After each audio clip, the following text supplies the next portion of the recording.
President Joe Biden has now been in office for nearly 3 months. In that period of time, coronavirus has been handled better in the last 3 months than in the entirety of 2020. But I'm here today to campaign for Joe Biden in 2020 to be president for the presidency in 2024. Even though 2024 is almost 3 years away, it's important, especially for presidents seeking re-election, that they campaign early and get the ball rolling.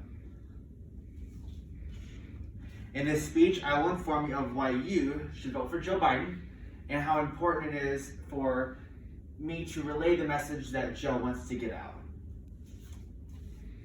Joseph Robinette Biden Jr. was born in Scranton, Pennsylvania, to a middle-class family on November 20th, 1942.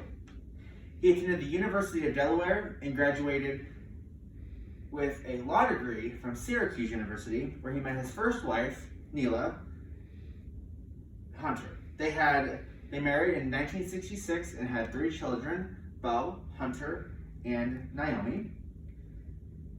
He graduated in the 1960s from Syracuse University with a law degree and became a public defender in Wilmington, Delaware.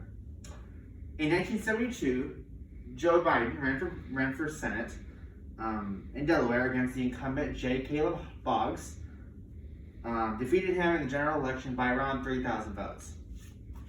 This is substantial because he is the youngest senator ever elected in history, in United States history. So not even a month had passed while his wife Neela and the kids were out shopping for presents. Their car was T-boned by a tractor trailer in northern Delaware. Neela and Naomi both were killed instantly, and the 2 boys were injured severely. With the loss of his wife and daughter, Joe understands pain. He understands loss. Joe Biden was sworn in as senator from Delaware on January 3rd, 1973, while still in the ECU with his 2 recuperating sons. Joe Biden would serve in the Senate for over 36 years, becoming one of the longest serving senators in history. While he was in the Senate, Joe voted in favor of repealing the Don't Ask, Don't Tell law that prohibited LGBTQ men and women from serving in the armed forces, and helped pass the Violence Against Women Act, introducing the first climate change bill in Congress. He voted with the Democrats about 80% of the time, making him one of the most moderate, but also one of the most left senators. He was also in charge, or chairman, of the Senate Judiciary Committee, and he gained national attention in the Anita Hill hearings and the grilling of then and now Justice Clarence Thomas. In 2008, Joe Biden ran for president, his second time running, the other being 1988, where he also came up short, citing President Bush's ill handling of the financial crisis and his lack of compassion and taking responsibility for his actions.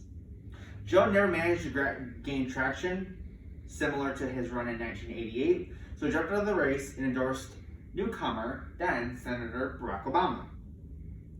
When Barack Obama won the Democratic nomination, he chose Senator Joe Biden to be his vice president running mate. The Obama-Biden ticket managed to win the 2008 presidential election, beating out another senator, John McCain, with Barack Obama becoming the first African American to ever hold the office of president. As vice president, Joe Biden spearheaded income inequality, bringing back the auto industry and bringing back the economy from the brink of collapse in 2009. President Obama put Joe in charge of these issues because where he took a loss for experience, Joe made up for with his relationships in the Senate. As vice president, and after the Great Recession, Joe Biden was easily the most influential vice president and most influential person in Washington. With his vast knowledge of the Senate, he was able to relate to others in Congress and others in the Senate as well as those in the House. He was able to relate to those average Joes. And with the ability that he was with that ability, he was also able to pass consequential legislation such as the Affordable Care Act, which provided millions of those in poverty with affordable and quality health care. With that victory and the assassination of Al-Qaeda leader Osama bin Laden, the Obama-Biden ticket sailed to victory in 2012, winning re-election and denying Mitt Romney the keys to the White House. In his second term, he helped pass the Taxpayer Relief Act, which gave relief to millions of middle and lower class citizens. In 2016, he was speculated that he might run, but opted out as he wanted to spend more time with his family. Donald Trump went on to win the 2016 election, beating out favorite Hillary Clinton, an upset to say the least.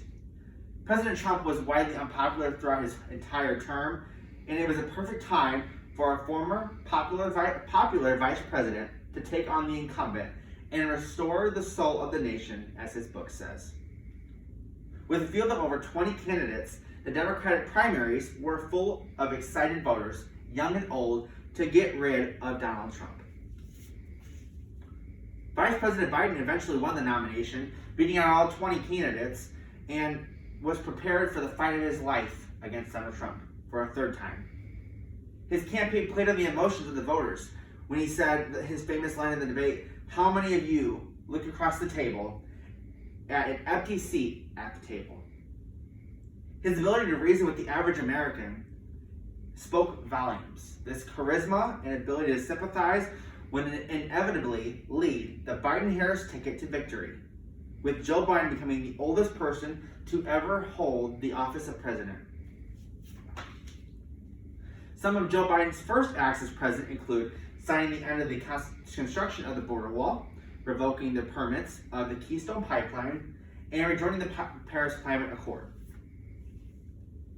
So with all these reasons aside, I want you to vote for President Joe Biden in 2024 because he's been on the job for nearly 3 months and he can do it. He has shown that he has shown us that he can do the job.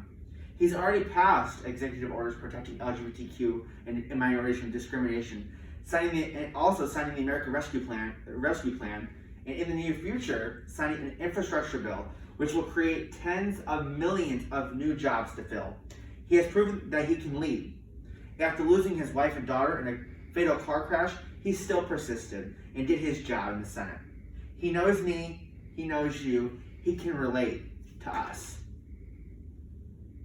And that is why you should vote for Joe Biden in 2024.